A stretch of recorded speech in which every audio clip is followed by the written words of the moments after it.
Hi guys! Welcome back to my YouTube channel. It's me again, Chine2 ng buhay mo. So for today video ay gagawa ako ng Tuna Egg Sushi. Wow! Sushi. Kaya yung mga mahilig sa sushi at gustong matuto kung paano gumawa at napakabilis lang po niyan, just keep on watching!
So, ayan guys, first step is maghugas ng kamay. Naghugas na po ako ng kamay.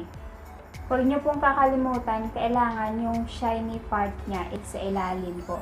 Tapos, itong, anong tawag dito? Basta yung shiny part sa ilalim po.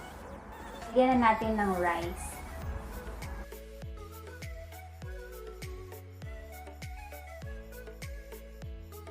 Depende po sa inyo kung gaano kakapal yung rice ang gusto niyo. Pero mas maganda konti lang, hindi masyadong makapal.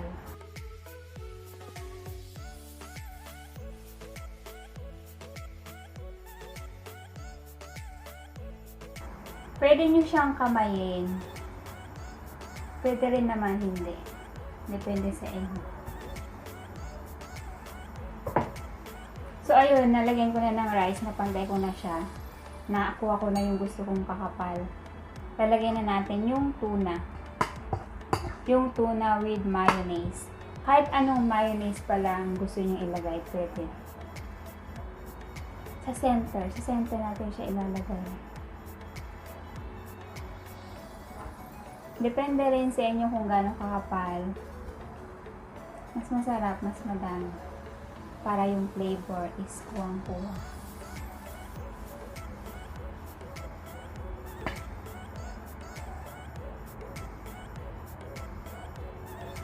Tapos, yung egg.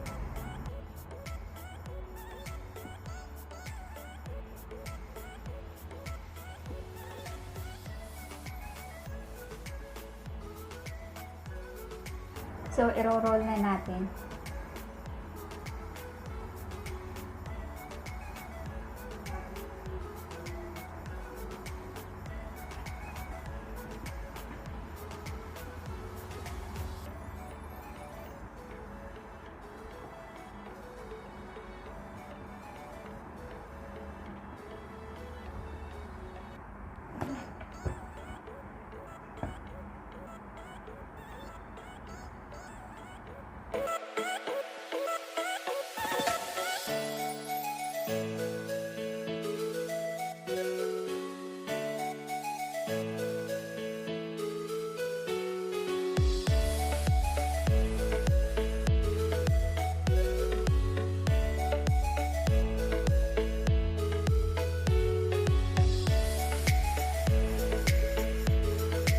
Dapat pala guys, mag-iwan kayo dito ng walang nakalagay na rice. Tapos dito. Ganun ulit, ito papuntahin natin dito.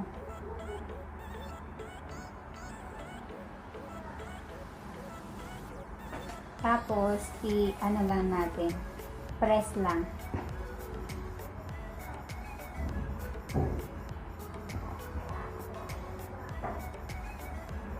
Tapos, alalay lang roll. Tapos, press.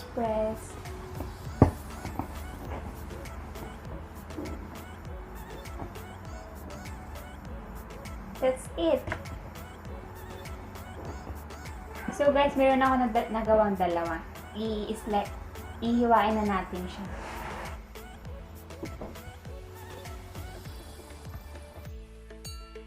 Wow! Wow! Wow! Wow! Sa una, kapag first time mong gagawa, hindi ganong madali kasi paghihiwa mo, kada hiwa mo pala yung kutsilyo, kailangan mong punasan ulit. Kasi pag hindi mo pupunasan, pidikit yung tuna, yung rice, pidikit siya. Kaya pakahiwa mo ng isa, punas ulit ng kutsilyo. Kaya kung sino yung mga favorite yung sushi, napakabilis lang pong gawin. At tinikman ko na pala siya, yung sa mga dulo-dulo habang naghihiwa ako, tinikman ko na. Sobrang sarap. Perfect combination yung tuna, tapos mayonnaise, tapos egg. Sobrang sarap niya. Thank you for watching. Please like and subscribe to my YouTube channel. Bye!